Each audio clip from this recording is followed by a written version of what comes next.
My question is, if Nazism and fascism in Germany was so similar to Stalinism in the Soviet Union, why did Hitler consider Stalin his greatest enemy and consider that Lebensraum to the east was the way to go and killed sent 80% of his soldiers to fight the Soviets if they were basically the same ideology?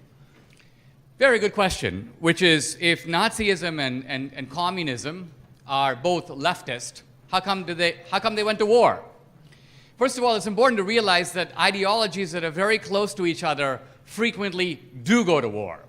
The Catholics and the Protestants, the Shia and the Sunni. The Shia and the Sunni are both in the House of Islam. They actually agree on 99% of theological beliefs, but they've been fighting for centuries. Why? Competitions over territory and power and so on. Remember that Hitler was a national socialist. The reason that Hitler hated the communists was not because they were socialists. He liked that part about it. What he didn't like is that they were taking their orders from Moscow. He saw them as traitors to Germany. So Hitler's priority was socialism in Germany. Now remember that Hitler, who went to war with Stalin, was allied with Stalin. So on the foreign policy domain, Hitler was perfectly happy to sign the Hitler-Stalin Pact and then violate it for reasons of national interest. So the bottom line of it is the fact that Germany and the Soviet Union went to war in no way refutes the idea that progressivism, communism, and fascism were all three sister movements that developed in Germany, in Italy, in America, and in Russia, all in response to the crisis of Marxism. The Republican Party has been nominating one Boy Scout after another. McCain, Romney. Romney is such an unbelievable Boy Scout. I mean, if I were writing his college recommendation to Texas A&M, it would begin with something like this: not since Jesus Christ. Not since. Squeaky clean. But here's the problem. The moment Romney comes onto the national stage, within 5 minutes, the left makes him into Lucifer. You're greedy, you're selfish, you're an exploiter. Where did you get $200 million? And Romney is on the defensive, up against the wall, explaining, apologizing. Now you notice that nobody makes this accusation against Trump. Nobody goes, hey Trump, where did you get $1 billion? Trump has more money than Romney. How did you get $1 billion? You can't do this to Trump, because if you do it, he'll sit you down and explain to you that he has $2 billion. He's a lot richer than you thought.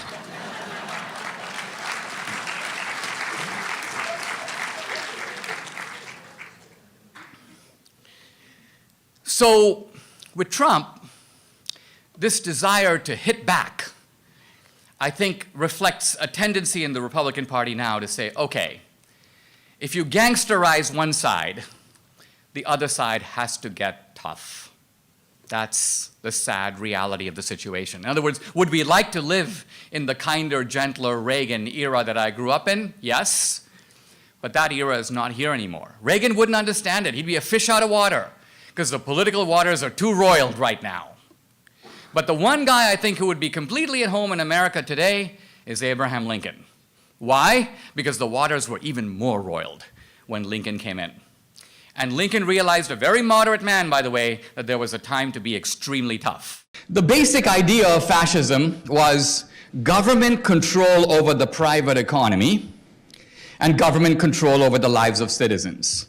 That's the meaning of fascism. That's what it is. That's what the Nazis were all about, the National Socialist Party. In my movie,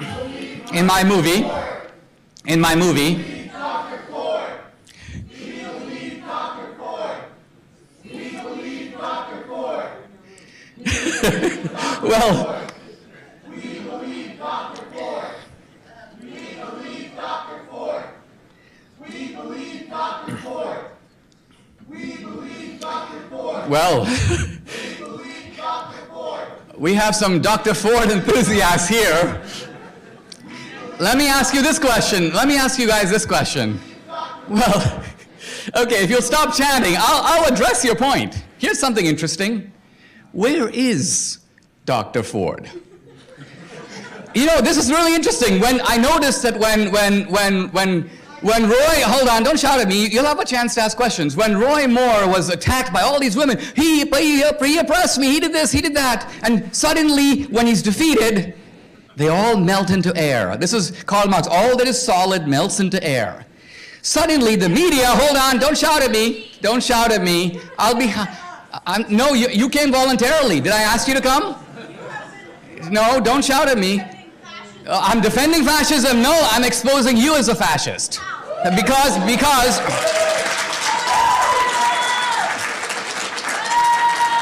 do you realize, I'll tell you how. You asked me a question. Hold on.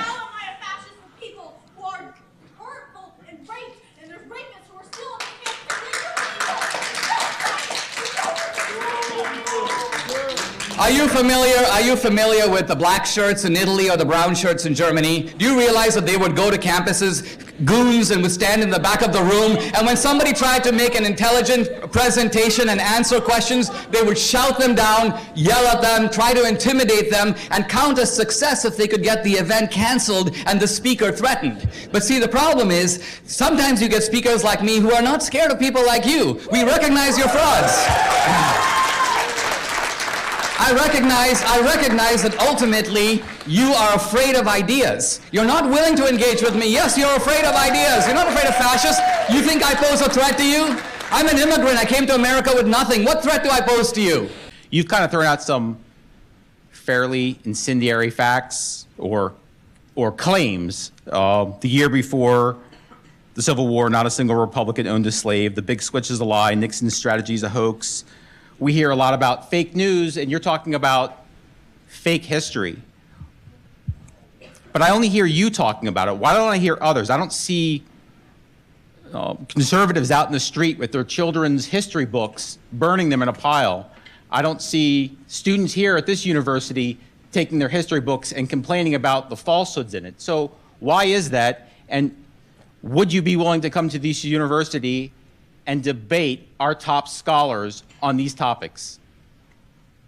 The answer is absolutely yes. Not only do I welcome that opportunity, but I will debate up to 6 opponents at the same time. My leading public critic on this, the Princeton historian Kevin Cruz, who says things like there was a big switch, and then when I point out to him that there wasn't, he says, what about Jesse Helms? What about Trent Lott?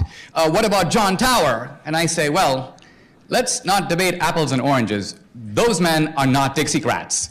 Just to find a Southern Democrat who became a Republican isn't going to make your case. You have to find racist Dixiecrats and show me that those guys, who are countable. If you Google racist Dixiecrats, a whole number of names will come up on your phone. We're talking about those guys.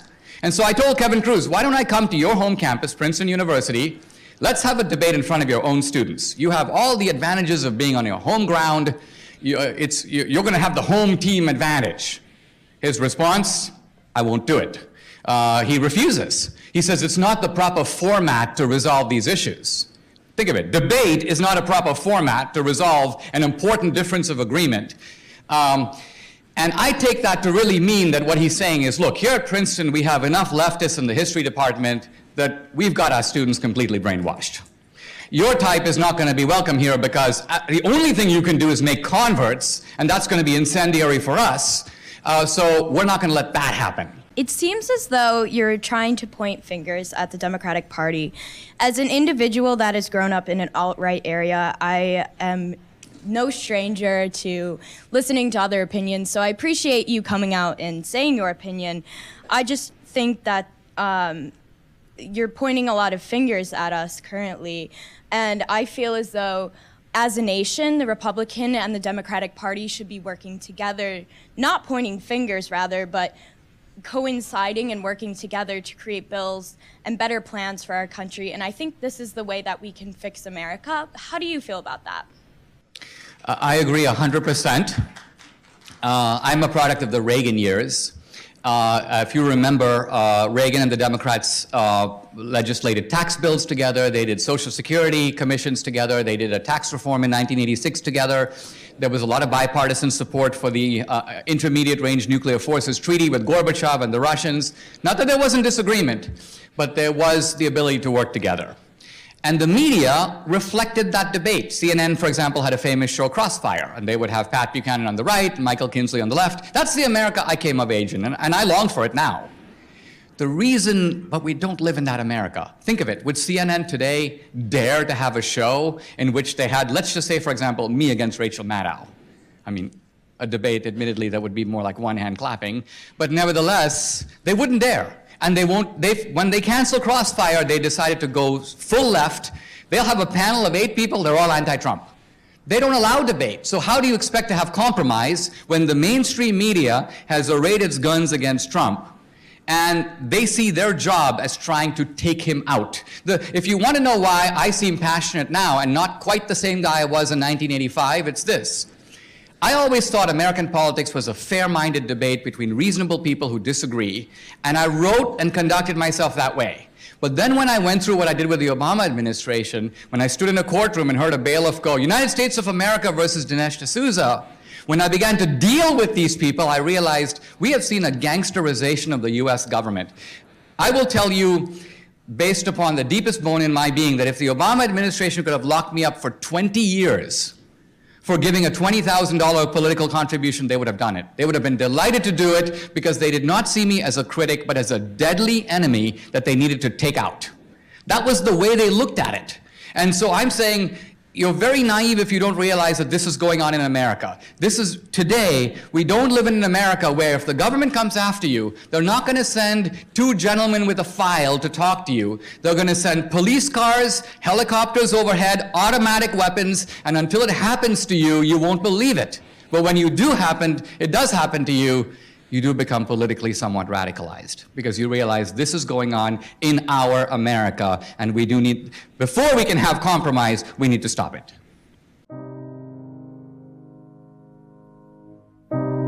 He's a man of a searching and versatile intellect. He is a man who can bridge cultures and understands history and scholarship and politics and theology and philosophy. My guest this week is an author, a filmmaker, a former policy advisor to Ronald Reagan. Mr. Dinesh D'Souza.